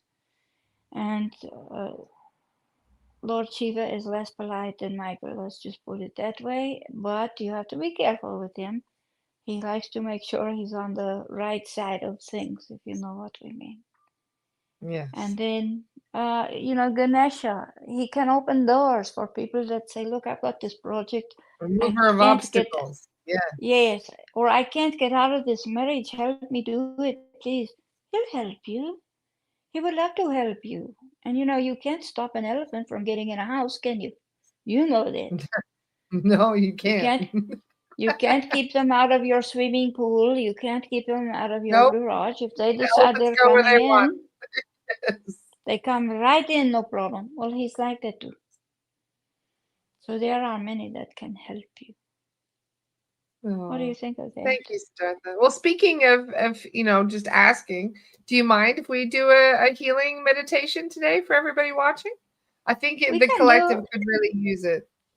Well, what we want to do, because we feel many of you are out of alignment, all of the astrological things that have gone on recently and world things have pushed. Why did you say that? Because my jaw has been clicking like crazy, and I'm like, why? Like, I feel my jaw is out of alignment. It's gotten out of the right way. We put you back. There we go. Thank you, because it's driving me crazy. And it's right up here. You should take your thumbs and do this to that because it needs to have massage, like, right? It's good to do that because you grind your teeth when you're worried. I do indeed. And when you sleep, and when you drive. How about that? I have one of these little what do you call it? Massager theme. These guys, rose quartz. I'll just do one of these. Yeah. No, use your hands because you can feel where the bone is. Okay? Try. All right. And ask Chinese doctor to help you because he can do that in a way that will fix, okay? We think we just put it back though, so it might be all right. I feel out of alignment, yes. Thank you. Well, everybody seems to look Anybody that else way want to some us. healing? Feel free to ask in the comments, the guides will know. Just think it. Specific, think it, say it out loud, however you need to. We'll send energy into body, and the body can tell the energy, and the energy is sentient, energy is smart. It's not dumb, it's smart. And it knows where to go when you're in pain. Okay. So let's start. Shall we do that? We like to get you all on the same page. Okay. So we want you to breathe in. So breathe in. Beautiful golden light down to the crown chakra. Open it. That's good. Down, down, down. You third eye, throat, heart, solar plexus. Now just hold it in your solar plexus for the moment. Do it again. Breathe out very slow. Yes, yes, yes. Now breathe in beautiful golden light to the crown chakra, to the third eye, to the throat, heart, solar plexus, and just hold it right there. Think about what's not working for you and breathe it out very slow, slow, slow, slow, slow. Good. One more time. Breathe in beautiful golden light. This time we'll send it down your backbone. Let's do that. All the way down to every chakra, including down to your tailbone, out to your hip joints, down your legs to your knees, and down into your ankles too, the two of them, and then out to your heels of your feet, both feet, and then into the chakra at the bottom of your feet, and let the energy go out from there, and we'll also go to the ball of the feet and to the little toes. That's very good. There we are. Put your palms up so that your chakras are in your hands are up. Okay, let's do that. That's very good. You can hold crystal if you have them. And if you don't, that's all right. Just put your thumb and forefinger touch like this to keep the energy in. That's important. Now, just calm down. This is your moment in time. And we'd love to have you come visit us when we do event on Monday next week. We think you would enjoy it very much because it's about transition, and all of you are standing in a moment in time and history and self revelation and evolvement where you are in transition. You know what we're speaking, right? All right. Allow the energy to flow through the top of your head and any place you have pain. A lot of people have back pain, so let's start with your neck and come down like that. Some of you have pain in your head, so we want to pull the pain from your third eye and out of your head. Let's do that. We'll blow that out. That's good. Okay. We send light between your third eye chakra to the back of your head because it is both vertical and horizontal. So we'll just send it back and forth there. Good. Clear it. And we'll open like that. Okay. To the throat we'll do same. Come down to the neck through all of the vertebrae. There's not many vertebrae in the neck, by the way, just a few. And then we open the throat chakra. You should speak your truth. You know who we're talking to. You should speak your truth. That is why it's shut. So we open it for you, okay? All right. How lovely that is. Good. Now we go down, down, down to the heart chakra.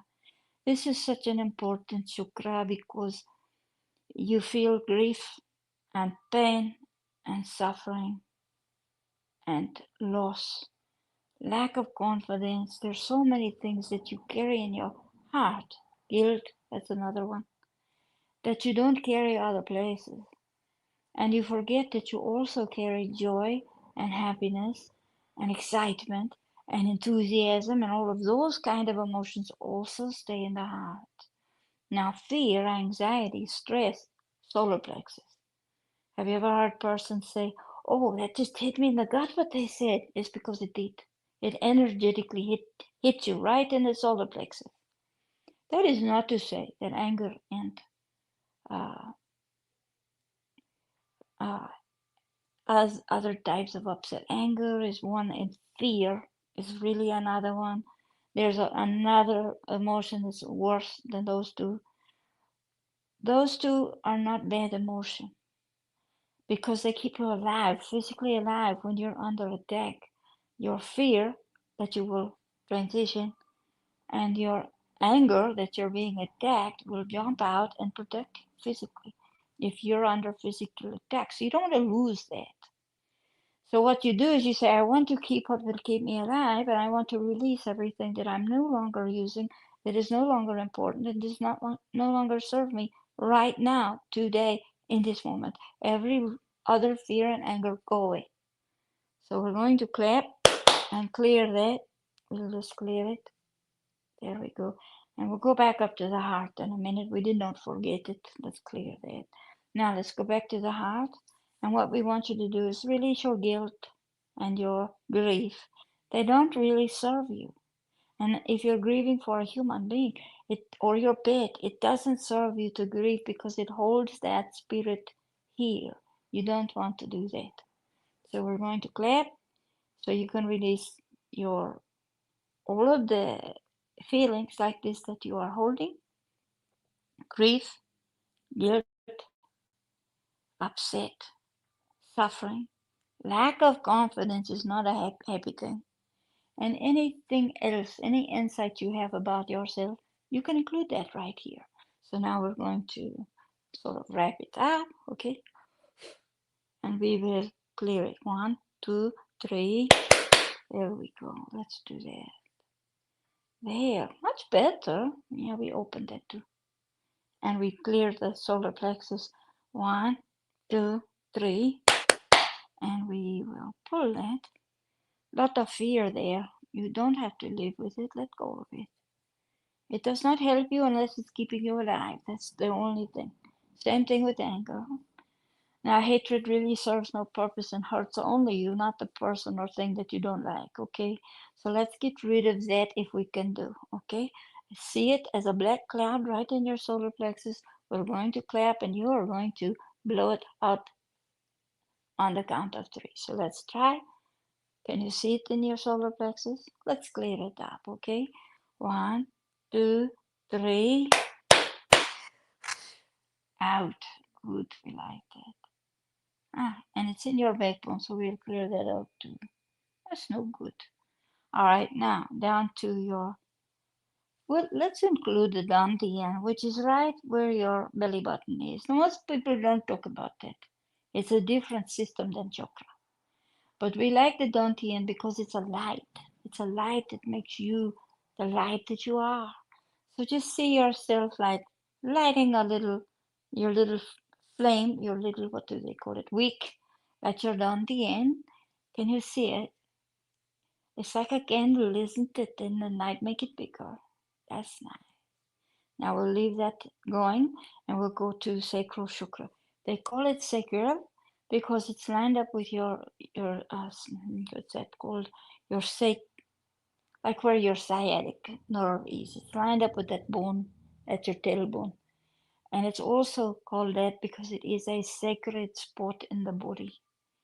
It is very sacred. It is also a way for you to speak to different types of beings like elementals, the fairies, the gnomes, that kind of being.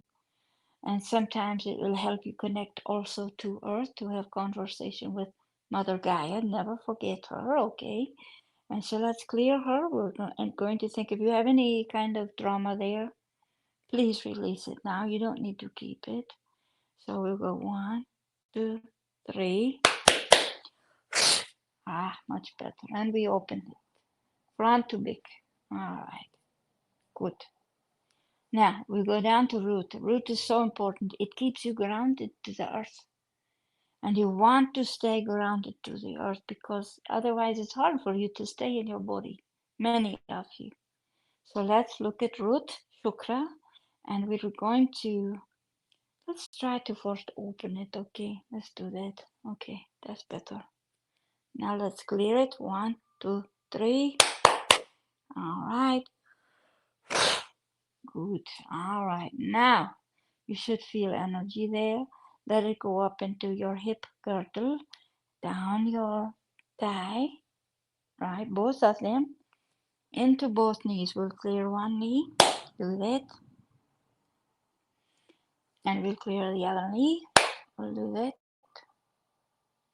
Now we're going to give you replacement light so you can, if you're older, you may be losing cartridge for your knee. So we'll do it to both knees at the same time. We'll put light there. There you go. All right, then we go down to ankle and we'll go past the shin bone and the calf muscle. We'll do one leg first. 1, 2, 3. You can tell which one it is. It might feel like heat or tingle. There we go. We do the other one now. 1, 2, 3. And down. There we go. All right. Then we do both ankles. We'll do first one, then the other. 1, 2, 3. There we go. On that, you have the Achilles tendon, which is linked to all of the nerves in the physical body. We do the other one. 1, 2, 3. And we just do that. There we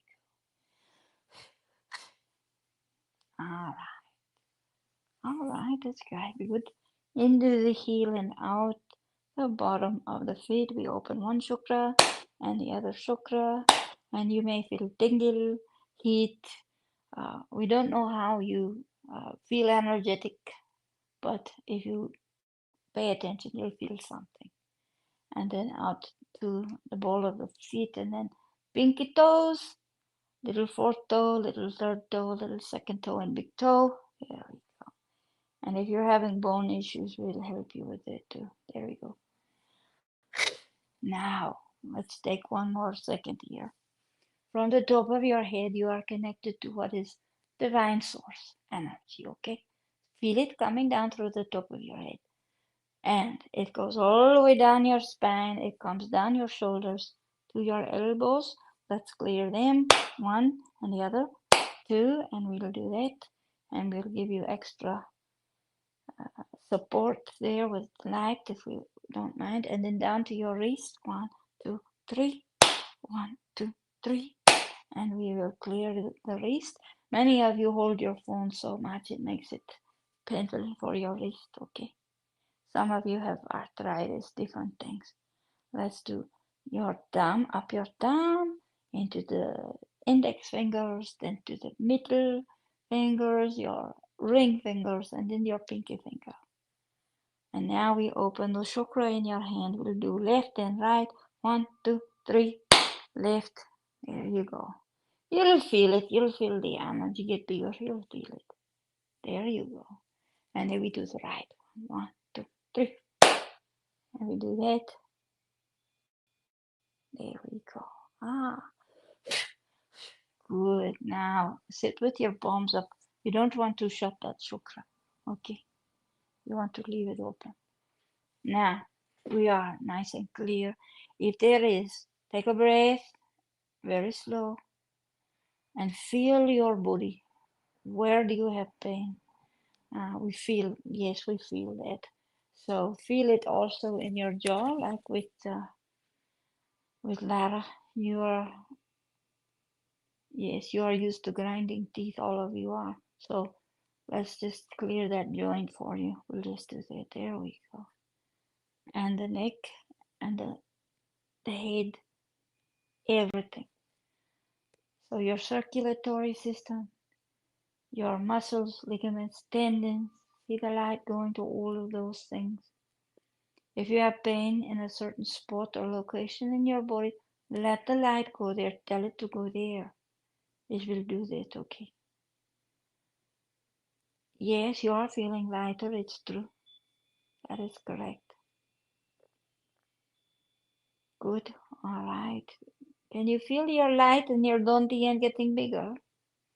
Can you feel the what we always call the beautiful golden sun and the solar plexus getting bigger and rotating and clearing? Let the energy go up and then let the energy go down to your feet, and that should feel very nice to you. Yeah. Now, we think so many of you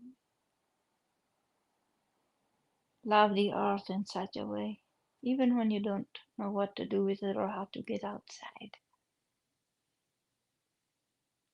So we are going to, on this journey, we are going to go back to your tree. You remember your tree from last time? Find your tree. Let it come to you. Don't chase it. You want a tree that has a place for you to sit between its roots. Lean back comfortably as if you're in a chair. In your mind, you don't have to physically do it. Your physical body is not important at this moment. It will be in a minute. There you are. So this time we'll do night, okay? You have beautiful lanterns or candles around you, no electric light. The moon is full. The crickets are talking and singing. Other things are singing too, frogs or circada or whatever it is that you have where you live.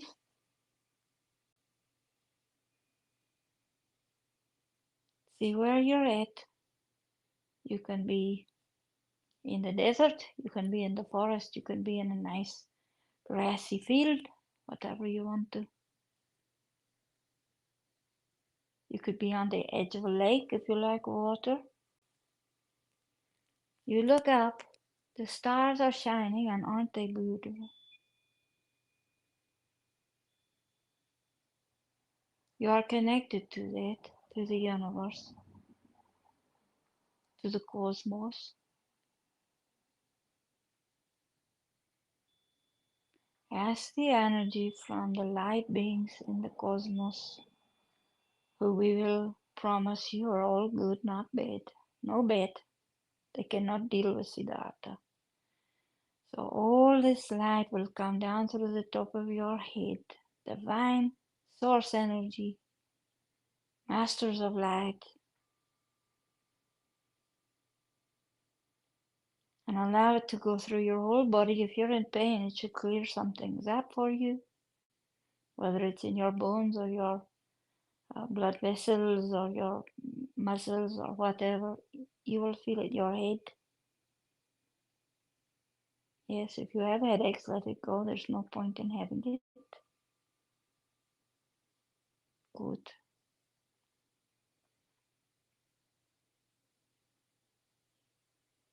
Now we want you to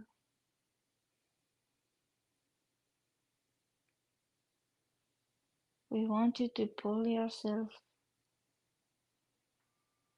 a little bit out of your body so that you can turn around and look at it. See it sitting comfortably under this tree, which will take care of it while you are traveling. Okay? Continue to listen to the crickets and other animals. You may feel a deer walk past you or whatever type of animals you have where you live. Or if you're next to water, maybe you hear the fish jumping. If it's a salt water body, perhaps you hear dolphins splashing or talking to each other, the whales perhaps. Wherever you are safe. You are comfortable and you are not in pain.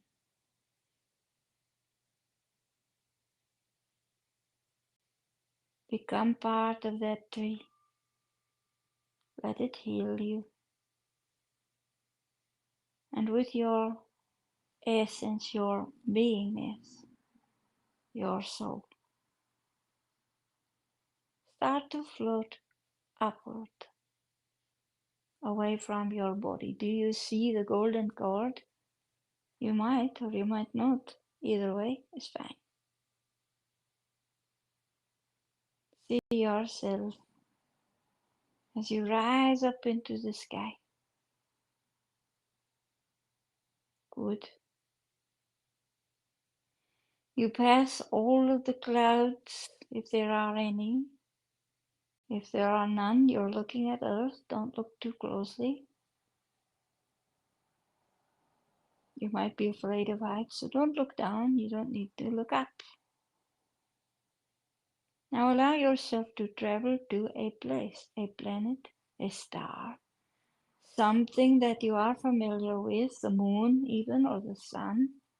You don't want to get too close to sun. Sun is also a star. So you don't want to get too close to the stars because they can be fiery, right? You can go to Saturn or Jupiter or Mars or any place else you want to, even Pluto, which they say is not a planet now. We think it is a planet still. Or someplace you've never been in a different universe. Think it, allow it, and go there. Very simple. Good. Do you see it? Do you feel it? Do you recognize it? Have you been here before? Do other beings live there? Are they energetic beings? We think they are. What colors do you see? Do you smell anything? You might not. But don't worry, even if it's a gas or something like that, you can still breathe. Because your body is all that needs to breathe. Your spirit does not need to. That's amusing, isn't it? We think so too. Now, you will see a guide come out to talk to you. We are going to be quiet. Ask that being. And it may not be your normal guide. It may be someone who looks like a human being from another time. Or it may be an actual master of light. How do you know? But ask them a question and see what answer you are going to get. There are a lot of things to ask, isn't there? What place is this? What kind of being are you? Just a few things like that. They may look like an animal. Depends on what you need. All right, we give you a minute.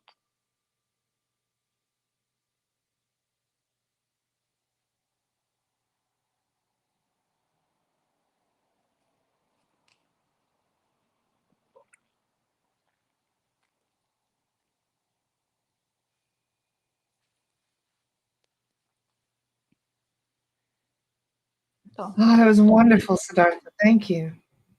We haven't put you back. Oh, I thought you did. I honestly, I felt like it came right back just then. Whew. That was amazing. Let's get everyone else back in. So all of you, return to your body. You don't have to think about it too hard. Don't smack yourself in. Just allow yourself to float in. Never forget, if we get you out, we have to get you back in because we don't want you lost out there somewhere. You know, sometimes it feels good to people to be out and they don't want to come back. It felt amazing. It feels very blissful when you are kind of floating, that floaty feeling. Yes. Yes, but you do want to come back in a nice, gentle way, not fast. Okay. Yes. How do you feel? Do you feel not shook up from being back so quick? I feel amazing. I feel very light. Everyone hold very still and let us align you like you're properly supposed to be and step back into your body until you feel sort of a little click or something like that. And if you don't, it's okay. You may already be back in. And take a breath. Now we like to suggest that when you are back on your own at home, you eat something that is protein. It does not have to be meat. It can be a nut or a cheese or whatever. But try that because we think it will be helpful to make sure you're really in your body, okay? And drink water or tea. All right, Thank now you. we're good. How do you feel?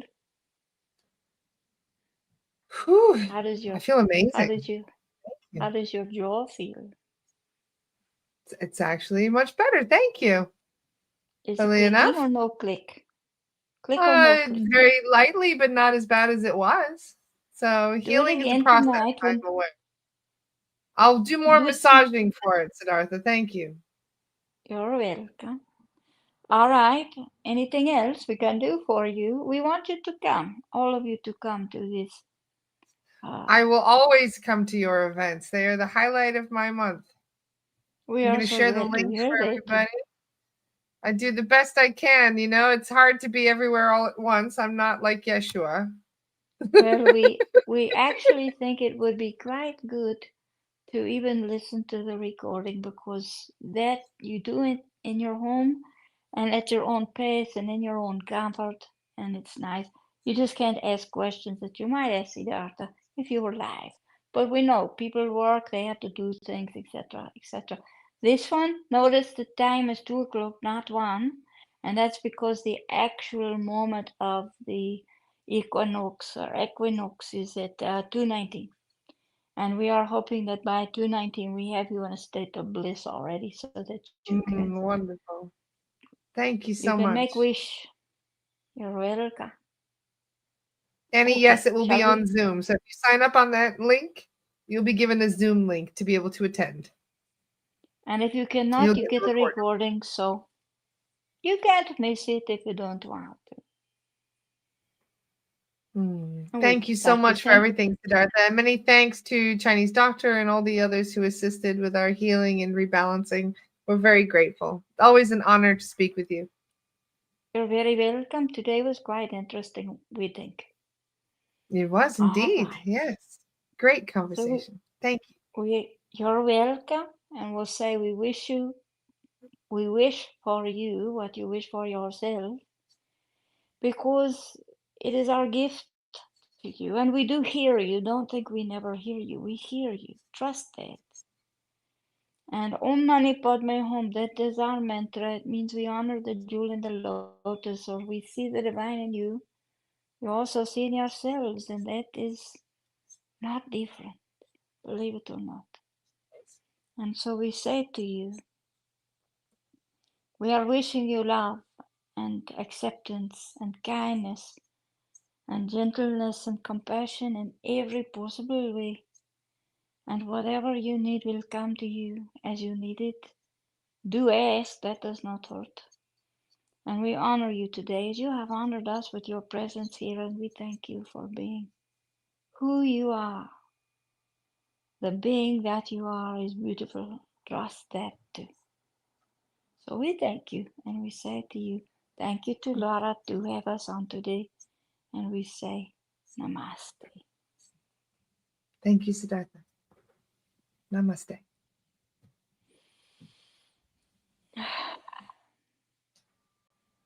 Okay, we're getting better at the faster thing. Did you almost run out of time? Did he talk too much? No, we're okay. We're okay. I always have extra time for you because, like I said, I enjoy our conversations very much.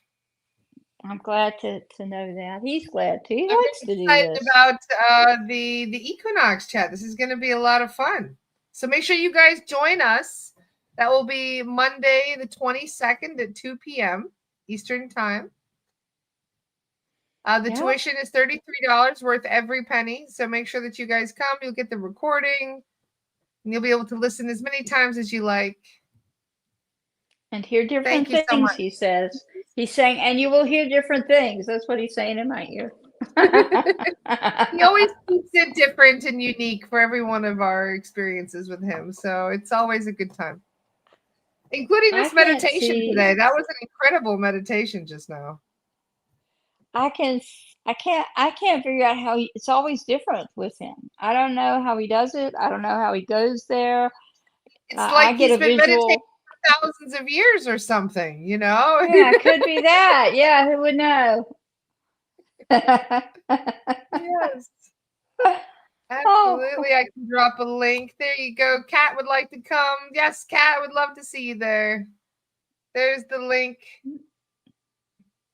Wonderful. I mean, when you consider how much a private session is, that's a really reasonable 2-hour session that will help everyone. So you just sign up with that link right there. You follow through the cues, and then you'll get an email with the link for Zoom. That'll be your specific email, and you can, or your specific Zoom link, and just keep that for Monday at 2 p.m. and you're good to go. Yes, that's right. That'll be a good thing. My hair is dry now. Can we start over? Just saying. Your hair looks lovely today.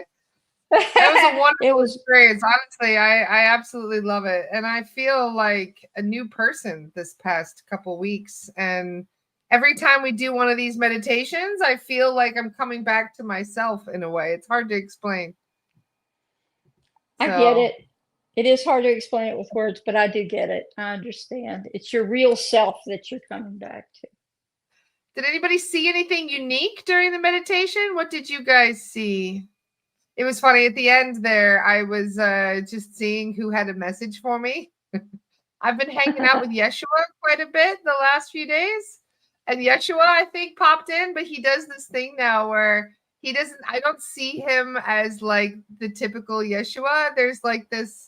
Have you ever heard of Buddy Christ? You ever seen the movie Dogma, Buddy Christ? Did George Carlin? I haven't seen that movie. I'll show you what it looks like. For some reason, so this is the version of Yeshua that I saw just now. Well, you know, he has a funny sense of humor, and the next time we should talk, he's hilarious. Next time we should talk, I'll tell you the conversation I had with him in a meditation that was very unexpected, because I don't generally talk to him at all. I think he's too busy, but you know, I'm talking to plenty of if you have a connection with anybody, you think about them often, you call them in, you're talking about them a lot, you're gonna notice they're hanging. They're like, oh yeah, you rang? I'm here. What's up? You know, it's funny to me. People will sometimes ask Siddhartha, did you hear me think? And he will go ahead and answer what he heard before they have a chance to tell him that. And it's always exactly what they heard, which is so funny to me. So he's around, he's listening. Don't think he isn't. How he does it, I don't know. Don't ask me that question. I love Siddhartha, because I didn't even tell you about me going to the beach, and Siddhartha's like, oh, I was there. I saw you at the beach. That's the stuff he does. And you go, huh, okay. Well, it's a funny thing about guides too, because like not too long ago, one of my good friends has a soul guide that I call in on occasion. His name is Zach. And I was doing clearings, and I called in Zach. I was like, Zach, I need you. And I felt his energy. I felt him come in. Well, a couple hours later, I sit down with the medium that channels him. I did not tell the medium anything. I forgot to even mention that I called him in and was talking. He recited the whole thing through the medium. Like, oh yeah, I was there. I saw this. I helped you with that and this and that. The medium had absolutely no idea. She didn't know what I went through or that I had that experience. And yet he recited everything that we did together when I called him in. And I was like, well, I mean, they do that so you know that they are real. That's why they do that. Kidding. They want you to know, I really mean it. I was really there with you. Don't doubt it. You know, trust it. So that's why they do that. And he's really quite good. I mean, sometimes if we have a session with people, he'll just go right in, and we say, please don't ask questions, and he will hear whatever you need to hear. But he'll go on. He'll just go down the list. They're like, yeah. And at the end, he'll say, did we miss anything? And they're like, no. But it cracks me up because he does that all the time. Like, he just, it's funny. Well, we're very grateful, Angelica. Thank you so much for this conversation today. And I really hope you guys can join us on Monday for this wonderful meditation that Siddhartha is going to do for everybody. I'm going to share the link one more time. So those who might have come in late can see. There's the link. It's up on greatenergy.org. Wonderful. Yeah, and it's really good to go ahead. Yeah, and just go ahead and sign up. I mean, you don't lose anything, or it's just good to get your space. Even if you can't attend live, you'll still have the recording that'll be emailed automatically by Zoom, so that way you can still do the meditation whenever you have the space for it in your busy schedule. Yeah, and some people don't think they can do that. And if for some reason you don't actually get it after it usually takes like a day before you get the recording, because it takes a while to.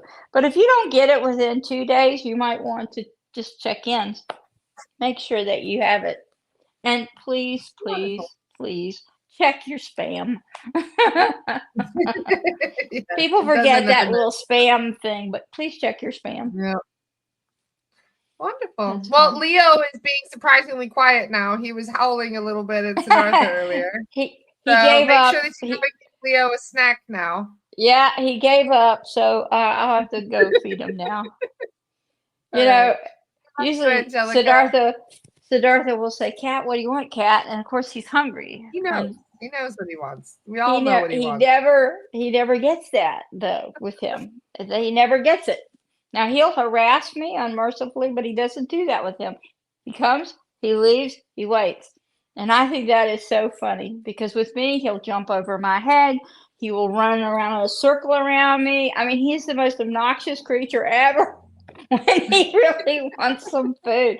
But he doesn't do that with him. He's very pleasant, very polite, loud. Apparently, there's a couple of people who aren't seeing the link. Facebook is being very strange. So what I'm going to do right now is I'm going to go and post it on my wall.